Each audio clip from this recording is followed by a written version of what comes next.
buenas tardes. Mi nombre es Ian Daniel Herrera Espinosa del grupo 4SB2. Respecto a la materia electrónica 1, el primer tema del tercer parcial llamado tiristor o componente SCR. Bueno, este término más que nada significa rectificador controlado de silicio o comúnmente se llama tiristor, pero este componente es una dirección unidireccional, que esto qué quiere decir que va en sentido de corriente directa, polarizado directamente. Esto que quiere decir que va en un solo sentido. De cierta forma, el tiristor básicamente es un regulador o controlador de la corriente eléctrica, como lo que hemos visto con los transistores, pero a diferencia este se caracteriza por tener un gatillo o una forma de disparo del flujo de los electrones. ¿Esto qué quiere decir? Que a diferencia de un relé electrónico que va punzando, digamos, va subiendo y bajando, por así decirlo, aquí en cambio con un solo disparo pues puede, digamos, dar o prácticamente darle el flujo o el paso de los electrones. Esto pues prácticamente lo que voy a entender que este regulador pues es basado en materiales, como hemos visto, semiconductores. Que esto que quiere decir que en el CSCR pues obviamente va el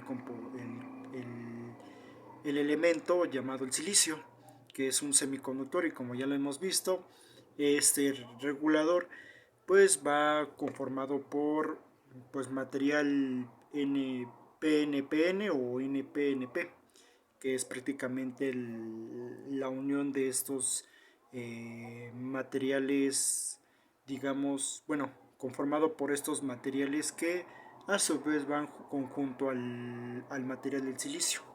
Entonces, en pocas palabras, esto o cómo se aplica el tiristor, pues de cierta forma tiene un gatillo en medio de las dos, digamos, del aparato o del material NPN en el que está constituido. O sea, va en un anodo y un catodo, y en medio se ubica el gatillo. ¿Esto qué quiere decir?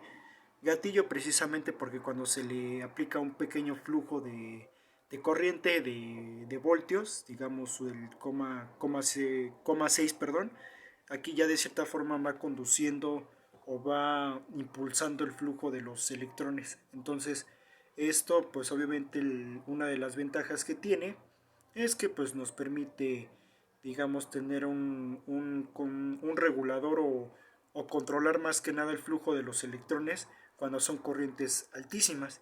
Y de hecho la aplicación de estos reguladores pues por ejemplo va en cuestión, por ejemplo, de la carrera de automotriz, en el metro, o industrias donde controlen altas tensiones de corriente eléctrica. Entonces básicamente, a diferencia como lo comenté de un relé, pues aquí en cambio con un solo, digamos, pequeño flujo de voltaje, pues de inmediato corre el flujo de electrones.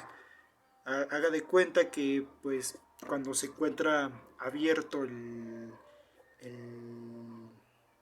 digamos el flujo, esto pues se cierra. O sea, lo único que hace es cerrar, y pues de inmediato va el flujo de los electrones. O sea, es constante. O sea, independientemente de que a lo mejor ya no se le aplique el flujo o más cantidad, pues ya eso va constantemente circulando por el circuito. Entonces eso tiene una de las ventajas, porque no tienes que estar como bajando, disminuyendo, sino que en cambio con un solo golpe, ¡pum!, corre todo el flujo. Pero de cierta forma, para poder, digamos, para que no haya el flujo de los electrones, pues se tiene que desconectar pues básicamente la pila. Entonces eso es una forma en la cual se puede, digamos, ya no controlar ese paso de la corriente eléctrica. Y pues para uno que tal vez no conoce de la electrónica, pues esto básicamente es como un interruptor, en el cual tú puedes, digamos, con un solo apretar un pequeño gatillo, por ejemplo, pues puedes controlar todo el flujo de los electrones o altas intensidades de voltaje. Entonces esto hace que de cierta forma no se queme el circuito o haya digamos, un desorden o destrucción de la misma. Entonces precisamente por eso es muy importante ese regulador, a diferencia de un diodo, en el cual pues con esto puede controlar grandes cantidades de electricidad. Lo vemos por ejemplo en las lavadoras, en un horno de microondas, por ejemplo, que tienen un regulador como de este tipo, que tan solo aplicando un pequeño flujo de electrones, pues va circulando. Y a diferencia de que este no se queme o digamos haya un cortocircuito, por así decirlo. Entonces, pues básicamente del gatillo va conectado al cátodo y esto pues fluye por medio de la puesta contraria que es el anodo. Entonces digamos que es en pocas palabras un regulador o un controlador de la corriente eléctrica. Bueno, eso sería todo de mi parte y espero aprender más de este curso.